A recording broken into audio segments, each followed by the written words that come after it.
For today's video nga pala guys, gumawa tayo ng carton siomai. Ito yung nauuso pala na 2 piso. Yung sa mga nagtitinda ng street foods, 2 piso lang siya binibenta. Pero since homemade ito, syempre, hindi ito magko-cost ng 2 piso kung ibibenta mo kasi nga, konti lang ang ating ilalagay na binder o extender dito sa ating gagawing siomai. Kalahating kilo ng pork guys ang nilagay ko, tapos ako na lang ang naggiling. Meron naman tayong food processor dito. Ayan, yung carrots, nilagay na natin yung carrots. Tapos, mas mabilis kasi pag ito ang gagamitin natin guys. Kung wala naman, syempre tsatsagain yung magtadtad ng mga ingredients natin, no? Pero kung meron kayong food processor, mas maganda guys. Mabilis lang talaga siya. So, yung sibuyas, nilagay na natin. Naglagay tayo ng itlog, bell pepper, magic sarap yan guys kung gusto nyong lagyan. Pag hindi, okay lang naman.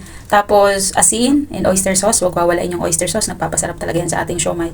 And then yung asukal na pula, tapos paminta, at yung ating, tawag dito, yung sesame oil yan. Para maglasang siomai talaga. Sesame oil ang ilalagay natin. Kung wala namang sesame oil guys, okay lang naman. Pero mas masarap talaga siya kapag mayroon. And then paminta, nilagyan natin yan guys ng paminta, no? Siyempre, mas maraming paminta, mas masarap.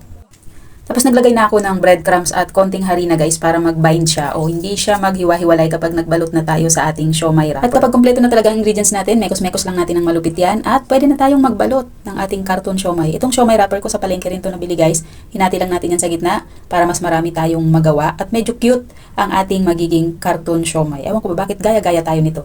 Ito nga palang paglalagyan natin o pag-aassemble natin ng ating carton siomai ay pinahiran ko ng butter, pwede ring oil lang guys. At eto na, magsimula na tayong magbalot. So marami-rami ito guys. Kaya naman mamaya magpapatulong ako sa aking mga chikiting o sa aking mga anak.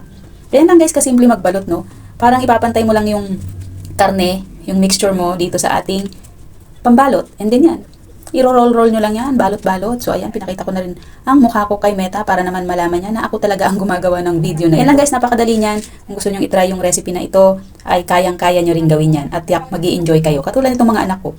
Enjoy na enjoy sila sa pagbabalot kasi naman may enjoy nila ito talaga kapag naluto na ito. So ayan, ang bilis ko rin guys maglagay kasi nagmamadali na nga kami dyan at ito yung mga gutom na, hindi pa kami nag-almusal kaya ito yung magiging brunch namin.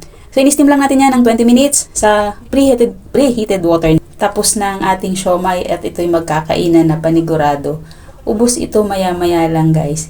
Hindi ito tatantanan kung hindi ko pa sila pipigilan. Salamat sa panonood. Hanggang sa muli. Bye-bye!